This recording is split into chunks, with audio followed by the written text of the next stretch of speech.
नमस्ते। जय श्री राम। द सनातनी वॉइस के साथ आज भारत में हिंदुत्व की एक मुखर आवाज़ जो हिंदुओं के लिए खड़ी है, जो हिंदू महिलाओं के लिए खड़ी है, संस्कृति संसद में महिला विमर्श पे वक्तव्य देने आई काशी बहन काजल हिंदुस्तानी जी के साथ आज हम हैं। बहन, कैसा लगा आपको यहाँ के? देखिए, मेरे लिए तो बड़ा सौभाग्य की बात है क्योंकि हम अपने आप को काजल हिंदुस्तानी तो कहते हैं, लेकिन हमारा असल नाम ही काजल शिंगाला है।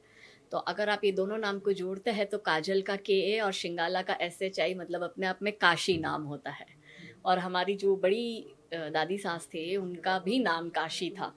काशी से जुड़ाव बचपन से है और हमेशा ये रहा था मन में कि हम ज़रूर काशी आए। लेकिन जब हमारे गुजरात की सुपुत्र और पूर्व मुख्यमंत्री, हमारे यशस्वी प्रधानमंत्री जब काशी से सांसद बने और यहाँ का पूरा फेर बदल किया और कॉरिडोर बनाया, मंदिर का इतना जीर्णोद्धार वो कर रहे हैं, तब मन में इच्छा और जागी कि हम भी काशी आए। लेकिन कभी संजोग नहीं बैठा, लेकिन भोलेनाथ जी का आशीर्वाद रहा, उनका बुलावा आया सांस्कृतिक संवाद के माध्यम से। तो मैं सांस्कृतिक संवाद की पूरी टीम का बहुत बहुत आभार प्रकट करती हूँ कि आपने इतना बड़ा मंच हमें प्रोवाइड कराया, जहाँ एक साथ इतने संत गण, महंत गण सब उपस्थित थे, सबका हमें आशीर्वाद मिला। और हमें पता है कि महादेव की के दर्शन के बाद और संतों के आशीर्वाद के बाद जब हम पुनः गुजरात लौटेंगे तो दुगनी शक्ति से इसी तरह से लव जिहाद, भूमि अतिक्रमण और धर्मांतरण, जिन विषयों पर हम कार्य करते हैं, उसी दुगनी शक्ति के साथ करेंगे। काजल जी, आपने एक आह्वान किया है कि 2030 से पहले आप भारत को लव जिहाद मुक्त कर देंगे। ये कैसे संभव होगा? देखिए, हम तो क्या ही है, हमारा तो योगदान गिलहरी जितना है, लेकिन बहुत से ऐसे भारत में सामाजिक संगठन है, धार्मिक संगठन है, हिंदुत्ववादी संगठन है, बहुत से हिंदू बच्चे जो निस्वार्थ भाव से धर्म की रक्षा हेतु कार्य कर रहे हैं और लव जिहाद में समाज में जागरूकता है। कैसे हम हमारी बेटियों को ये जो जिहादी लव जिहादी नर पिशाची नरभक्षी भेड़िए जो है, जो हमारी बेटियों को अपने प्रेम जाल में फंसाते हैं, उनका धर्मांतरण कराते हैं, उनके 35 टुकड़े करते हैं, उनके 52 टुकड़े करते हैं, कहीं जिंदा जला दी जाती है, कहीं गाड़ दी जाती है, गुमनामी की मौत, हमारी हिंदू की बेटियां बलिदान दिया जा रहा है, उनकी बलि चढ़ाई जा रही है। तब हमें ऐसा लगता है कि समाज में जागरूकता की जरूरत है। अब समाज जागरूक भी हो रहा है कि जैसे पहले हमारी धर्म सभाएं होती थी तो पुरुषों की संख्या ज़्यादा होती थी और महिलाएं बहुत गिनकर होती थी। धीरे धीरे ये परिवर्तन आया। ये हम पिछले 8 वर्षों का हम आपको जब संघर्ष बता रहे हैं, तो अब ये परिवर्तन देखने को मिलता है कि सभा में 50-50% की संख्या। लेकिन अब पिछली हमारी 5 जो धर्म सभाएं हुई, उसमें यू वोंट बिलीव कि महिलाओं की संख्या इतनी अधिक थी कि हमें हमारे पुरुष भाइयों से हाथ जोड़ के निवेदन करना पड़ा कि उनको हम जगह दें और जो है बाहर जो है हमारे पुरुष भाई बैठे। इसका मतलब ये है कि महिलाएं इस विषय में जागरूक हो रही है। उन्हें पता चल रहा है कि लव जिहाद जैसे जो हमारे हमारे बीच में जो ये जहर बोया गया है बॉलीवुड के माध्यम से, अन्य अन्य संस्थाओं के माध्यम से, तो उसमें हम महिलाओं का सबसे बड़ा भूमिका आता है। और हम मानते हैं कि ये देवियों की भूमि है, असुरों का नाश सदैव इस भूमि पर नारी शक्ति ने किया है। और लव जिहाद रूपी जो पिशाच भेड़िए है, जो राक्षस है, इनका नाश भी भारत का, इनका समूल नाश भी भारत की नारी शक्ति ही करेगी। तो ये एक परिवर्तन हमें जो अब नया देखने को मिल रहा है कि जिसमें हमें ऐसा लगता है कि 2030 तो हम बहुत लेट कह रहे हैं, शायद उससे पहले ही भारत लव जिहाद मुक्त बन जाए। आप लव जिहाद मुक्त करने की बात कर रहे हैं। पिछले ही वर्ष नरेंद्र मोदी सरकार ने पीएफआई पे बैन लगाया, जो मोदी जी की हत्या का षड्यंत्र रच रहा है, जो कह रहा है कि 2047 से पहले हम एक बड़ा सिविल वार छेड़ेंगे, जातियों के बीच में भेदभाव पैदा करेंगे और जातिगत आरक्षण भी हो रहा है इस देश में। आपको पता चला होगा कुछ सेकुलर पार्टियां, इंडिया अलायंस वगैरह, उसको समर्थन भी दे रहे हैं। उसके अलावा 2047 तक इस देश में गजवाए हिंद करने की बात हो रही है। आप कह रहे हो 2030 से पहले हम अपना लव जिहाद मुक्त कर देंगे भारत को, और वो कह रहे हैं गजवाए हिंद कर देंगे। अब ये बताइए, ये कैसे संभव है कि हम गजवाए हिंद को काट सके, और कैसे ये संभव है कि हम हिंदू संस्कृति को जीवित रखने के लिए एक बड़ा एक शंखनाद कर सकें? आपने ध्यान दिया होगा इस बार 26 जनवरी पर नरेंद्र भाई मोदी जी ने 5 प्रण कहे थे, जिसमें से एक प्रण, उनका पहला प्रण ये था समाज के लिए, देश के लिए, कि 2047 से पहले विकसित भारत का निर्माण। देश विकसित कब होगा? जब देश की महिला शक्ति का सम्मान होगा, उसको सुरक्षा मिलेगी।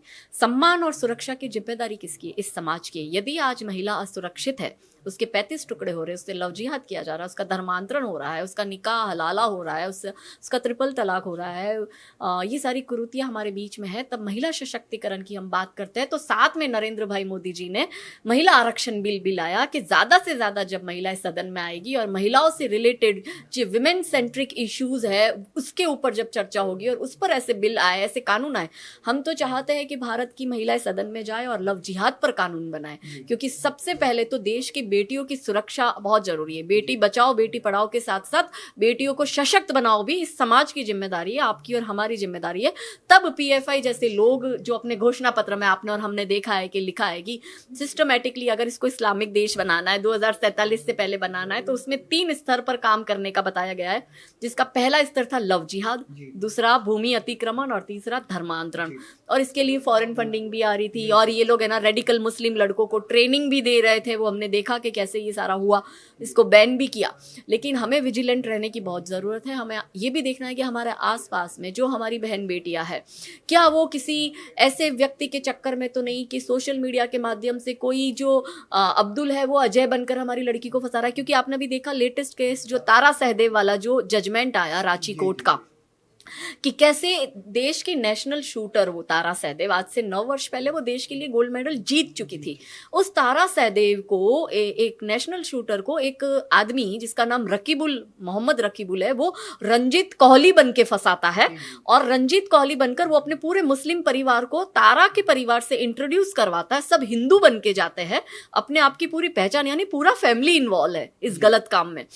और वो हिंदू पहचान बनाकर तारा के साथ हिंदू विधिवत से विवाह होता है। और जब वो ससुराल जाती है और तो उसे पता चलता है कि भाई ये तो हिंदू नाम रखा है पर ये तो मुसलमान है। 9 वर्ष तक वो लड़की जो है संघर्ष करती है, तारा सहदेव। मैं उनके साथ जुड़ी हुई हूँ, मैं पर्सनली जुड़ी हुई हूँ। तारा का संघर्ष हमने देखा है और बहुत से हिंदू संगठनों का सपोर्ट रहा, सामाजिक संगठनों का सपोर्ट रहा कि तारा को मारने के लिए ये जो जिहादी गिरोह था उन्होंने शूटर भेजे थे। वो लड़की का ये केस लड़ना और जीतना तो दूर की बात, वो जिंदा रह गई, वही बड़ी बात है। तो सभी समाज का जो संगठित रूप से समाज का जो सपोर्ट मिला, तो हमने वो चुकादा देखा कि जो लोग ये कहते हैं कि लव जिहाद जैसा कुछ नहीं होता, उनके गाल पर रांची कोर्ट ने बहुत कस के तमाचा मारा है। उस रकीबुल को आजीवन उम्र कैद हुई। ये ऐतिहासिक निर्णय है। लव जिहाद में भारत में आज तक इतना बड़ा निर्णय नहीं आया है। उसकी माता कौसर रानी को 10 वर्ष की सजा हुई और जो उनका सहयोगी था मुश्ताक अहमद, आप सोचिए इस केस में जुडिशरी भी इन्वॉल्व, पॉलिटिकल लोग भी इन्वॉल्व, कितना बड़ा संघर्ष रहा। तो वो मुश्ताक अहमद रांची हाई कोर्ट में रजिस्ट्रार था, उसको 15 वर्ष की सजा हुई। तो इसका मतलब है कि न्याय अभी भी एग्जिस्ट करता है, सत्य परेशान हो सकता है, पराजित नहीं। और तारा जैसी ऐसी बहुत सी बहन बेटियां हैं कि जो कहीं ना कहीं लव जिहाद के विरुद्ध में अपनी आवाज़ बुलंद कर रही है, वो लड़ रही है अपने जीवन के लिए, और हम सबका साथ उनके साथ है और हम उन्हें ज़रूर न्याय दिलवाएंगे। काजल जी, मैं 2014 से निरंतर आपको फॉलो कर रहा हूँ सोशल मीडिया के माध्यम से। आप मोदी जी के लिए तो एक समझ लीजिए ब्रांड एम्बेसडर है, हिंदुत्व की तो है ही, मोदी जी के लिए ब्रांड एम्बेसडर है। तो आपने अभी तक कितने केस ऐसे हैं जो लड़कियों को बचाए? क्योंकि मैं आपके इंटरव्यू सुनता रहता हूँ लव जिहाद को लेकर। आप एक बार एक आंकड़ा दीजिए या बताइए कि कैसे हम लड़कियों को बचा सकते हैं, क्योंकि व्हाट्सएप पे भी एक बहुत बड़ा ट्रैप बिछाया जाता है हिंदू नाम से और लड़कियों को फंसाया जाता है। एक हमारे चैनल के माध्यम से लोगों को, लड़कियों को कैसे अवेयर किया जा सकता है, उनके माँ बाप को ये बता दीजिए। देखिए, जहाँ तक मोदी जी का सवाल है उनके सपोर्ट का, तो हमने गुजरात में वो दौर भी देखा है कि जहाँ बच्चियाँ सूरज ढलने के बाद घर से बाहर महिलाएं नहीं निकलती थी, जब कांग्रेस का शासनकाल था। और आप देखो 6-6 महीने कर्फ्यू लगे रहते थे गुजरात में, बहुत दंगे हुआ करते थे। वही नरेंद्र भाई मोदी जी के नेतृत्व में गुजरात में विकास भी किया, गुजरात में शांति भी है, सुख शांति है, महिलाएं सुरक्षित है। तो एक महिला होने के नाते डेफिनेटली मैं उस लीडर को सपोर्ट करूंगी जिन्होंने हमारी सुरक्षा की जिम्मेदारी ली और हमें सुरक्षित किया हमारे राज्य में। उसके बाद हमने उनका प्रचार इसलिए शुरू किया कि जो लाभ गुजरात को मिला है वो लाभ पूरे देश को भी मिलना चाहिए। और महादेव की कृपा रही कि नरेंद्र भाई मोदी जी देश के प्रधानमंत्री बने और नेतृत्व कर रहे हैं। लेकिन जहां तक आप आंकड़ों की बात कर रहे हैं, हम आपको बताते हैं कि 2 तरह से होता है। एक, हम ग्राउंड पे रेस्क्यू करते बच्चियों को, और काफ़ी बच्चियां सोशल मीडिया के माध्यम से रेस्क्यू होती है। और काफ़ी ऐसी बच्चियां जो होती है वो वीडियो देखकर या हमारी बात सुनकर जो हमें फॉलो करती है, वो क्योंकि कई लड़कियां हमें लिखती है कि भाई हमारा, आप जो बोल रही हो एग्जैक्टली हमारा मुस्लिम बॉयफ्रेंड हमारे साथ ऐसा करता है। और वो लड़कियां ब्रेकअप करके हमें लिखती भी है कि हमने इनसे ब्रेकअप किया, आप एकदम सही बोल रही थी, ये सब हमारे साथ हो रहा है, लेकिन हमें बच्चियों को पता नहीं चलता है। उसके बाद मैंने पिछले 3 साल में 3500 से अधिक बच्चियों को इंस्टाग्राम के माध्यम से लव जिहाद से मुक्त करवाया। 3500 से अधिक बच्चियां, जो मतलब जिसमें आप शॉकिंग एक आंकड़ा आपको कहती हूँ कि 95% बच्चियां जो थी उनकी उम्र 13 और 14 वर्ष की थी, जो किसी अब्दुल के प्यार में पड़ गई थी और कॉम्प्रोमाइज सिचुएशन के फोटो और वीडियो उस लड़के के पास, और वो मुस्लिम लड़का जो जिहादी लड़का है वो हमारी लड़कियों को ब्लैकमेल करता था। जी। इसके बाद ग्राउंड पे हर हफ्ते 6 से 7 केस हम हर हफ्ते जो है एड्रेस करते हैं, उसको देखते हैं, लड़कियों को काउंसलिंग करते हैं, लड़कियों को उसमें से बाहर निकालते, बच्चियों को लीगल हेल्प प्रोवाइड करवाते हैं। तो ये हफ्ते का हम 6-7 लड़कियों का जो है, जो हमारे पास डायरेक्ट केस आता है, हमारे संगठन के पास और सबके मिल के पास, तो वो आंकड़ा बहुत बढ़ जाता है। लेकिन सबका बहुत साथ है, सबके साथ की वजह से ये कार्य हो पा रहा है। अकेली काजल चाहे तो वो कुछ नहीं कर सकती। मुझे लगता है कि सभी ब्रह्मा विष्णु महेश के रूप में हमारे जो देश के हमारे भाई है वो हमारी बहनों को शक्तियाँ दे, और भारत की समस्त जो बहन बेटियाँ हैं वो इसी तरह से लव जिहाद के विषय में कार्य करे। तो कृपा रही महादेव की, तो 2030 से पहले पहले लव जिहाद मुक्त भारत हम बना कर दिखाएंगे। एक बहुत अंतिम प्रश्न छोटे शब्दों में, क्या 2024 में लोकसभा चुनाव जीत के काजल हिंदुस्तानी जी लव जिहाद पे बिल लाने वाली है? जी, मैं वो तो नहीं कह सकती, क्योंकि हम एक सामान्य कार्यकर्ता है। हम सिर्फ अपना कर्म करते हैं। भगवान श्री कृष्ण ने कहा है कि आप अपना कर्म करो। हमारा कर्म हमें ये बताता है कि हम भारत की बेटियों को जागरूक करें। इस देश, इस पवित्र भूमि में वो शक्ति है जो किसी और देश की भूमि में नहीं है। तो महिला सशक्तिकरण की बात जब जब आएगी, जब जब उठेगी, तब हम सदैव साथ रहेंगे। लेकिन जो भी महिलाएं लोकसभा और राज्यसभा में चुनकर गई है, उन महिलाओं से हमारा अनुरोध है, क्योंकि हमने अभी तक नहीं देखा है सदन में किसी महिलाओं को लव जिहाद के विषय में बात करते हुए।